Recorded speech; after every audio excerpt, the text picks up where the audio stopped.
फक्त आणि फक्त 900 स्क्वेअर फीटामध्ये आपण एक परफेक्ट आणि स्मार्ट हाऊस प्लॅन डिझाइन केलेला आहे, स्मॉल फॅमिलीकरिता. ठीक आहे.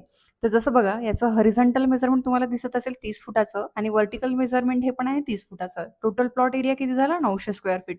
जसं काही लोकं याला गज असं पण म्हणतात, गजमध्ये. जसं 9 स्क्वेअर फीट म्हणजे 1 गज असते. तर आता तुम्हीच मला कमेंटमध्ये सांगा, की 900 स्क्वेअर फीट म्हणजे किती गज? ठीक आहे.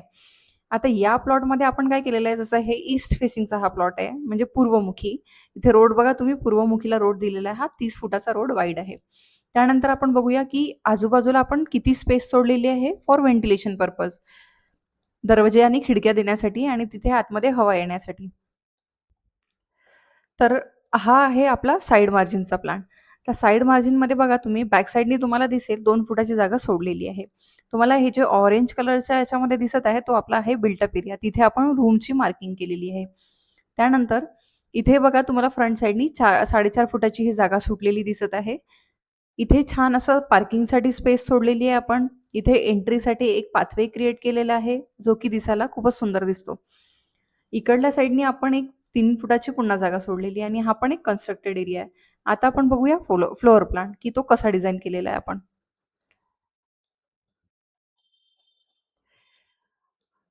हा आहे आपला फ्लोअर प्लॅन. क्लायंटची रिक्वायरमेंट होती, त्यांना फक्त ग्राउंड फ्लोअरचाच प्लॅन डिझाइन करायचा होता 900 स्क्वेअर फीटमध्ये. आता जसं की तुम्हाला दिसेल इथे, हे बघा, जसं ईस्ट साइडनी आपलं फ्रंट फेस आहे, बरोबर? तर आता ईस्टनीच आपण पूर्वमुखी एंट्री घेतलेली आहे. हा अकॉर्डिंग टू वास्तू बनवलेला प्लॅन आहे हा पूर्ण. आता इथे तुम्ही बघू शकता, इथे आपल्याला एक मोठीशी कार पार्किंग दिसेल. जसं इथलं हे हॉरिझॉन्टल मेजरमेंट आहे 14 फुटाचं आणि हे 10 फुटाचं व्हर्टिकल मेजरमेंट आहे. इथनं आपल्याला एक एलिगंट अशी एंट्री दिसेल. आता एंट्री झाल्यानंतर आपल्याला एक ड्रॉइंग हॉल दिसेल. ड्रॉइंग हॉलचं मेजरमेंट आहे 10 फूट 2 इंच बाय 14 फीटाचं. हे असं मेजरमेंट, असं हॉरिझॉन्टल आणि असं व्हर्टिकल. इथे एक छानसं टीव्ही युनिट डिझाइन केलेलं आहे आणि ही स्टेअरकेस वरती जाण्याकरिता आहे. हा पण एक डुप्लेक्सचा प्लॅन आहे ॲक्चुअली. आतमधून जिना आहे या केसमध्ये. ठीक आहे. आता जसं तुम्ही लिव्हिंग रूममधनं तुम्हाला दिसेल, इथे एक ओपनिंग दिलेलं आहे. तर ओपनिंग नंतर आपल्याला एक छानसं असं पूजा रूम दिसते इथे, जे की एक वेगळं सेपरेट क्रिएट केलेलं आहे. त्यानंतर तुम्हाला इथे दिसेल किचन आणि डायनिंगसाठी पण एक छान असा स्पेस क्रिएट केलेला आहे. याचा एरिया बघूया आपण किती आहे. हॉरिझॉन्टल मेजरमेंट आहे याचं 10 फूट 9 इंच आणि व्हर्टिकल मेजरमेंट आहे आपलं याचं 11 फूट 4.5 इंच. ओके. त्यानंतर तुम्हाला इथे दिसेल एक वॉश एरिया क्रिएट केलेला आहे. आता एक तुम्हाला यामध्ये सांगते सोल्युशन. बघा, हा वॉश एरिया जो आहे, हा बाहेरच्या साइडनी क्रिएट केलेला आहे.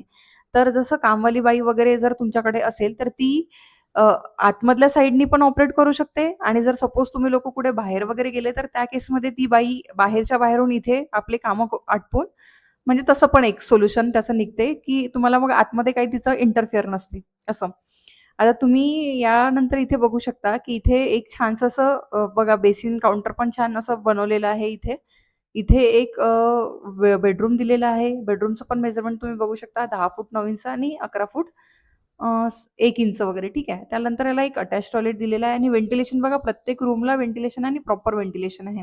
एक अटॅच टॉयलेट दिलेलं आहे. आता तुम्ही बघा, की इथे आपण एक कॉमन टॉयलेट दिलेलं आहे बाहेरच्या साइडनी. जसं कोणी आपल्याकडे बाहेरचे कोणी आले, तर आपल्याला बाहेरच्या बाहेरून त्यांना यूज करायसाठी ईझी होऊन जाते. म्हणजे आतमध्ये डिस्टर्ब नाही होत आपल्याला, असं. तर तुम्हाला हा फ्लोर प्लॅन कसा वाटला हे मला कमेंटमध्ये नक्की कळवा आणि तुमचे काही क्वेरीज असेल किंवा या फ्लोर प्लॅनमध्ये तुम्हाला काही डाउट्स असतील, तर ते मला तुम्ही कमेंटमध्ये करू शकता आणि तुम्हाला काय डिझाइन करायचं आहे ते पण मला तुम्ही कळवू शकता. अशाच नवीन-नवीन व्हिडिओजसाठी तुम्ही माझ्या चॅनलला सबस्क्राईब करायला विसरू नका. Thank you.